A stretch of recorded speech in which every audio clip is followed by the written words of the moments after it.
저희 딸과 사위는 말테스 강아지를 10년 넘도록 키우고 있습니다. 사람 나이로 치면 거의 노년이라고 할 수 있습니다. 그런데 이 강아지가 8년 전에 결석이 생겨서 수술을 했고 그 후 뇌출혈로 쓰러져서 걷지도 못하고 일어서지도 못할 때 동물병원 의사는 죽을 수도 있다고 했습니다. 그러나 다행히도 몇 달 동안 치료를 받고 기적적으로 완쾌가 되어서 아주 쾌활하고 건강하게 지내다가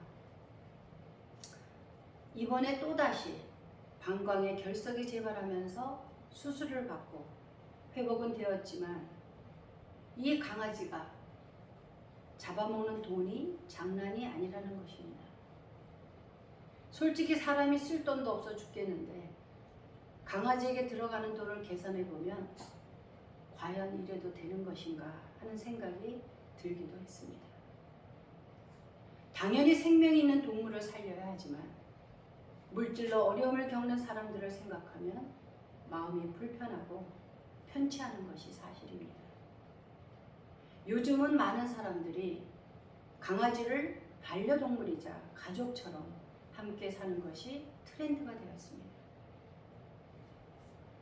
저는 강아지를 아주 싫어하는 사람 중에 한 사람이었으나 어쩌다가 강아지뿐만이 아니라 싫어하던 고양이와 그 외의 동물들을 다 사랑하게 되었습니다. 그런데 우리가 여기에서 깊이 생각해 볼 문제가 있다는 것입니다. 강아지를 사랑한다는 명목으로 사람이 먹는 음식들을 마구 주다 보니 피부병이 걸리고 말 못하는 강아지는 괴로워하며 심하게 긁어대는 것을 볼 때면 너무나 안타깝다는 것입니다. 사람이 주는 대로 먹다 보니 강아지 입맛은 사람 음식에 익숙해지고 본래 사료만을 먹어야 함에도 불구하고 그렇지 못하니 강아지도 오염이 되어버린 것입니다. 강아지를 진정으로 아낀다면 사람과 같이 건강관리를 해 주어야 한다는 것입니다. 저는 그러한 강아지를 볼 때마다 사람들이 잔인하다는 생각도 하게 됩니다. 동물들을 아끼고 사랑하는 것이 아니라 오히려 혹사시키는 것은 아닌가 하는 것 때문입니다. 저희 집 강아지는 이제 결석이 다시 재발하면 나이가 많아서 수술이 어렵다고 합니다. 그래서 의사가 처방전을 지어주면서 이 처방전대로 하지 않고 주고 싶은 대로 다 주면 금방 다시 재발을 한다는 것입니다. 의사의 처방전대로 사료를 주지 않고 만약 간식을 준다든지 다른 것을 먹이게 될 때는 아무 의미가 없다는 것을 강조하였습니다. 그렇게 말 못하는 강아지들은 사람이 던져주는 고기가 맛있고 달콤한 맛에 익숙해져서 자기 건강이 망치는 것을 모르고 주인이 주는 대로 덥석덥석 받아 먹는다는 말입니다. 그러한 것을 생각하면서 우리 사람들도 하나님께서 보시기에 길이 아니고 가서는 안 되는 길을 가게 되면 어떻게 되겠습니까? 추락하는 길인 줄도 모르고 좋아 보이는 것에 이끌려가는 어리석은 우리들은 눈은 뜨고 있어도 맹인과 다름없을 때가 많다는 것입니다. 이와 같이 하나님께서 그러한 우리들을 위하여 처방을 해주고 계시다는 것입니다. 오늘 본문 말씀은 하나님 앞에 단언을 드리는 아침 기도라고 할 수 있습니다. 믿는 자들이 당하는 고난과 여러 가지 간사스럽고 교묘한 인간의 속임수로 인하여 겪어야 하는 여러 가지 문제를 당할 때 하나님 앞에 아침 기도 시간에 탄원을 올려드리는 것입니다. 본 시편은 무고하게 비난받았거나 모욕을 당하여 사회적인 지위나 권위가 박탈당한 사람의 처지를 배경으로 쓰여졌을 가능성이 많다는 것입니다. 그러한 이유로 마지막 방법으로 성전에 들어가 최후의 심판관이신 하나님께 자신의 무고함을 밝혀주실 것을 탄원하는 기도였을 것입니다. 기도하는 사람의 입장에서는 하나님의 의를 실현할 그 어떤 다른 방법이 없기 때문에 대적들을 정죄하시도록 기도하고 있는 것입니다. 사랑하는 여러분, 우리는 살아가다 보면 누군가로부터 공격을 받거나 모함으로 인하여 마음의 상처를 받고 미워하게 되고 마음 깊은 곳에 복수하고자 하는 심적으로 대립될 수가 있습니다. 그럴 때 우리는 하나님 앞에 탄원 기도를 드릴 수 있다는 것입니다. 본문 말씀에서도 1절과 2절은 왕이 들으심을 간구하는 탄원 형식으로 기도가 시작되는 것을 볼 수 있습니다. 여호와여, 나의 말에 귀를 기울이사 나의 심정을 헤아려 주소서. 나의 왕 나의 하나님이여, 내가 부르짖는 소리를 들으소서. 내가 주께 기도하나이다. 이렇게 인자하신 하나님을 의지하며 하나님의 뜻과 능력에 대한 경외심을 가지고 거룩한 성전에 계시는 왕 되신 하나님 앞에 나아오는 것입니다. 인간들의 파괴적인 길로부터 안전하게 하나님의 뜻 안에서 우리들의 삶이 보호받을 수 있도록 요청하고 있는 것입니다. 그러한 탄원을 드릴 수 있는 근거가 3절에서부터 7절까지 기록되어 있습니다. 악인과 오만한 자, 거짓말하는 자, 행악자와 피 흘리기를 즐기고 속이는 자들을 근거로 내놓으며 그들을 정죄하시고 자기 꾀에 빠지게 하시라고 탄원하고 있는 것입니다. 그들은 거짓말하는 자들로서 왕 되신 하나님의 선하신 뜻을 거역한다는 근거를 가지고 하나님 앞에 탄원 기도를 드리는 것입니다. 그런가 하면 8절에서 여호와여, 나의 원수들로 말미암아 주의 의로 나를 인도하시고 주의 길을 내 목전에 곱게 하소서. 원수들은 누구입니까? 히브리어에서 일컫는 원수란 마치 맹수가 먹이를 덮치기 위하여 숨어 기다리듯이 지켜보는 자라는 의미를 가지고 있습니다. 지금 이 원수는 본 시편 기자를 그렇게 지켜보고 있다는 것입니다. 하나님의 선하신 뜻을 거스르는 자를 드러내시고 그들이 본 시편 기자에게 하려고 했던 것처럼 그들을 하나님의 궁중에서 쫓아내어 달라고 탄원하고 있는 것입니다. 그런데 여러분, 여기에서 아주 중요한 것을 기억하셔야 합니다. 우리들은 우리를 대적하는 사람을 향하여 때로 악담을 퍼붓는 경우가 있습니다. 저도 오래전 가까운 사람에게 그런 악담을 들은 적이 있습니다. 너가 잘 되는지 두고 보겠다는 그런 악담을 들으면서 오히려 그 상대방이 참으로 걱정스러웠습니다. 악담은 남을 비방하거나 잘 되지 못하도록 저주하는 것이기 때문에 이것은 하나님께서 원치 않고 기뻐하지 않는다는 것입니다. 그래서 우리를 너무나 잘 아시는 하나님께서는 우리가 복수심에 불타 있을 때 원수를 어떻게 대할 것인가에 대하여 처방을 해 주셨던 것입니다. 하나님께서는 히브리서 10장 30절에서 원수 갚는 것이 내게 있으니 내가 갚으리라고 말씀하셨습니다. 여러분들은 복수는 나의 것이다라는 영화를 보신 분들이 있을 것입니다. 이 영화를 만든 박찬욱 감독은 복수 시리즈로 3편을 만든 중에 첫 작품으로서 복수는 나의 것이다라는 타이틀의 제목을 성경 말씀에서 따왔다는 것입니다. 그렇게 생각할 때 이 영화 속에서 작가가 주고자 했던 메시지는 결국 복수를 하는 순간 스스로 자멸하는 것이라고 말하고 싶은 것으로 해석이 됩니다. 예수님께서는 마태복음 5장 44절에서 너희 원수를 사랑하며 너희를 핍박하는 자를 위하여 기도하라. 이렇게 말씀하신 이 말씀은 하나님의 사랑은 원수에게까지 뻗친다는 것을 명백하게 가르쳐주고 계십니다. 보편적인 하나님의 사랑은 모든 사람에게 차별 없이 내리시는 복에서 분명하게 나와 있습니다. 신학자들은 이것을 일반 은혜라고 말합니다. 하나님께서 선택된 자들을 향하여 가지시는 영원한 사랑과는 구별되어야 하지만 그럼에도 불구하고 그것은 진정으로 하나님의 선이라는 것입니다. 사랑하는 여러분, 원수를 사랑하라는 말씀은 우리 자신을 위하여 주신 말씀인 것입니다. 원수를 사랑하는 것이 곧 나를 사랑하는 것이 된다는 것입니다. 복수를 하고자 하는 순간 원수에게 고통을 주기 위해서는 그것을 행하기 위하여 그보다 더 많은 몇 배의 심적 고통을 받게 되기 때문입니다.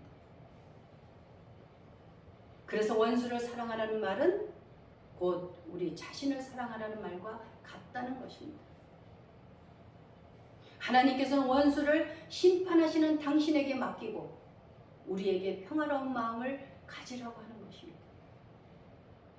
그리고 원수를 사랑할 만큼 사랑을 완성해 나가라고 하는 것입니다. 마음의 미움을 걷어내고 오로지 사랑으로 살라는 것입니다. 그렇게 될 때 하나님께서는 우리가 상상하지 못하는 기쁨을 주신다고 하십니다. 하나님께서는 우리를 대신해서 복수해 주시겠다고 성경 로마서 12장 19절에서 분명히 기록하고 있습니다. 내 사랑하는 자들아, 너희가 친히 원수를 갚지 말고 하나님의 진노하심에 맡기라. 기록되었으되 원수 갚는 것이 내게 있으니 내가 갚으리라고 주께서 말씀하셨습니다. 우리의 복수심과 비통함에 불타는 마음에서 우리를 자유롭게 만들어주는 이 약속의 말씀은 우리의 원한을 풀어주실 것이라는 것입니다. 하나님께서는 우리가 복수하는 것보다 훨씬 더 공정하고 더 철저하게 해결해 주실 것이라는 것입니다. 사랑하는 여러분, 우리는 살아가다 보면 소소한 일부터 큰 일까지 사람과의 부딪힘으로 인하여 많은 아픔을 겪게 되고 마음에 응어리가 지게 됩니다. 그러나 원수 갚는 것이 내게 있으니 내가 갚아주리라고 하신 말씀에 이어서 이렇게 말씀하고 있습니다. 내 원수가 줄이거든 먹이고 목마르거든 마시게 하라. 그리함으로 내가 숯불을 그 머리에 쌓아 놓으리라. 악에게 지지 말고 선으로 악을 이기라. 이것은 고대 애굽의 풍습으로 공개적인 참회를 보이기 원하는 사람이 숯불이 든 접시를 머리 위에 두는 것을 말하는 것입니다. 여기서 숯불은 그 사람의 수치와 죄책감에 불타는 고통을 나타내는 것입니다. 우리들이 원수에게 사랑의 도움을 주게 되면 그들은 자기들의 미움과 적대감을 품은 사실에 대해서 그런 수치심을 지게 될 것이라는 것입니다. 잠언 25장 21절에도 똑같은 말씀이 나오고 있습니다. 내 원수가 배고파하거든 음식을 먹이고 목말라 하거든 물을 마시게 하라. 그리하는 것은 핀 숯을 그의 머리에 놓는 것과 일반이요 여호와께서 내게 갚아 주시리라. 사랑하는 여러분, 우리는 원수뿐만이 아니라 남을 위하여 늘 축복하는 언어를 사용해야 합니다. 남의 흠을 지적하고 부정적인 말을 하게 되는 것은 우리 자신을 위해서도 좋지 않을 뿐만이 아니라 하나님이 참으로 기분 나빠하십니다. 그러므로 우리들은 늘 입과 혀를 잘 다스려야 합니다. 그것이 하나님이 원하시는 뜻이며 하나님을 기쁘게 하는 일이 된다는 것입니다. 우리 성도들은 복음으로 인하여 세상 사람들과 가치관이 다르기 때문에 충돌이 일어나게 되어 있습니다. 그러나 가능한 한 할 수 있거든 성도는 불필요한 일로 교회 밖의 사람들과 충돌하면 안 되고 평화로운 관계를 맺고 살아가야 한다는 말입니다. 모세의 율법은 인간 사이에 민사상의 문제로 인해 발생하는 문제에서 보복의 법에 따라 처벌하는 것을 허용합니다. 그러나 예수 그리스도의 새 계명은 명확하게 보복을 금하고 있다는 것입니다. 구약 신명기 32장 35절에 보면 그들이 실족할 그때에 내가 보복하리라. 그들의 환난 날이 가까우니 그들에게 닥친 그 일이 속히 오리로다. 그러나 예수님을 믿는 우리들은 보복하는 기회가 온다 할지라도 보복하는 사람이 되어서는 안 된다는 것입니다. 억울한 일을 당해도 상대방이 사과하지 않아도 용서할 수 있어야 합니다. 사도 바울은 모든 보복을 포기하고 오직 하나님이 심판하시는 날에 우리들을 대신하여 보복하실 것을 맡기라고 말하고 있습니다. 사도행전 7장에서 보면 성령과 지혜가 충만하여 칭찬받는 사람 스데반 집사가 설교를 할 때 거기에 찔림을 받은 사람들에 의하여 돌에 맞아 죽어가면서 주님께 그들의 죄를 그들에게 돌리지 말라는 기도를 드립니다. 자기를 돌로 쳐서 죽이는 원수들을 위하여 그리스도의 사랑으로 감싸는 기도였던 것입니다. 스데반은 죽어가면서 하늘이 열리는 것을 보고 예수님이 하나님 우편에 서신 것을 보았던 것입니다. 사랑하는 여러분, 우리는 순교까지는 아니더라도 우리를 낳아준 부모로부터 학대 아닌 학대를 받고 용서하지 못하는 경우가 있습니다. 어머니의 학대로 우울증에 빠져 고생하던 어떤 여인이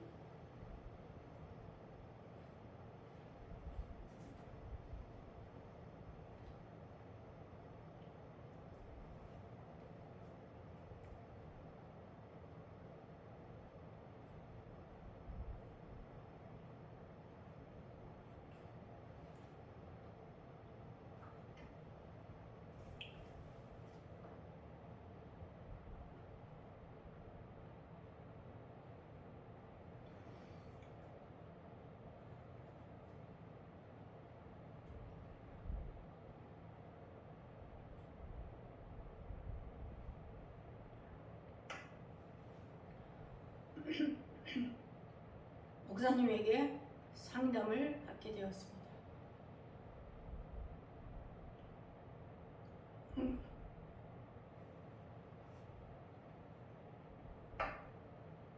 그런데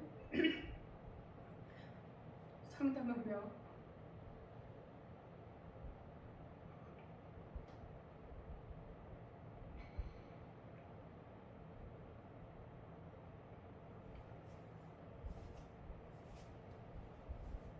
목사님께 기도를 받는 중 이제까지 자기의 아픔과 상처, 자기를 괴롭힌 부모님을 생각하면서 처음으로 성령님의 손길을 느끼는 체험을 하게 됩니다. 목사님은 그녀에게 예수님께 편지를 쓰라고 했습니다. 그녀는 예수님의 사랑을 묵상하면서 이런 편지를 썼습니다. 나를 이처럼 사랑하시는 예수님, 부모에게 버림받은 아이로서 비통하게 눈물을 흘릴 때도 주님은 거기에 계셨습니다. 주님은 제 마음에 쌓인 아픔을 아시고 그 아픔을 극복할 수 있는 능력을 주셨습니다. 제 마음은 얼음장 같았는데 주님의 사랑의 빛이 그 얼음을 서서히 녹이기 시작했습니다. 어떻습니까, 여러분? 자기 어머니에게 상처를 받은 이 여인은 어머니로 인하여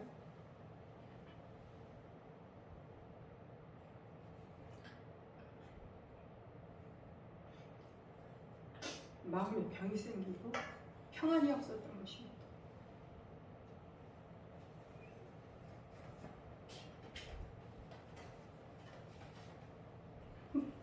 우리가 누구를 미워하거나 저주를 하게 되면 그것이 독이 되어서 우리 자신을 병들게 만든다는 것을 하나님은 아시는 것입니다. 그래서 우리를 위하여 원수를 사랑하시는 것입니다. 그녀는 어머니로부터 받은 상처로 우울증에 빠져 눈물을 흘렸어. 이제는 예수님의 사랑 이야기로 자기 가슴을 채웠던 것입니다. 그렇게 그녀가 마음 가운데 예수님을 왕자의 주인으로 모셨을 때 그녀의 배에서 축복의 생수가 흘러넘치게 되었다는 것입니다. 요한복음 7장 38절 나를 믿는 자는 성경의 이름과 같이 그 배에서 생수의 강이 흘러나오리. 우리 예수님은 십자가에 달려 돌아가시면서 자기를 십자가에 못 박는 사람들을 위하여 사랑의 모범을 보여주셨습니다. 그 사랑을 본받은 사람이 바로 스데반이며 이 시대에 우리들이 본받아야 한다는 것입니다. 그러한 사람이 바로 오늘 본문 말씀 11절에 나오는 주께 피하는 사람이 되는 것입니다. 주께 피하는 모든 사람은 다 기뻐하며 주의 보호로 말미암아 영원히 기뻐 외치고 주의 이름을 사랑하는 자들은 주를 기뻐하리이다. 여호와여, 주는 의인에게 복을 주시고 방패로 한같이 은혜로 그를 호위하시리이다. 사랑하는 여러분, 원수를 왜 사랑해야 하는지 이제는 이해가 되셨습니까? 우리 자신을 위해서 원수를 사랑해야 한다는 하나님의 처방전인 것입니다. 이것이 오늘 하나님께서 우리에게 주시는 메시지인 것입니다.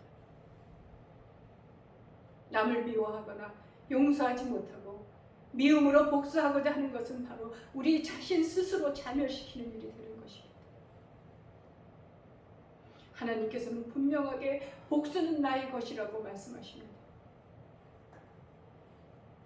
너희들 복수는 내게 맡기고 그저 원수를 사랑하라. 그리하면 내가 갚아주겠다고 말씀하시는 것입니다. 기도하시겠습니다.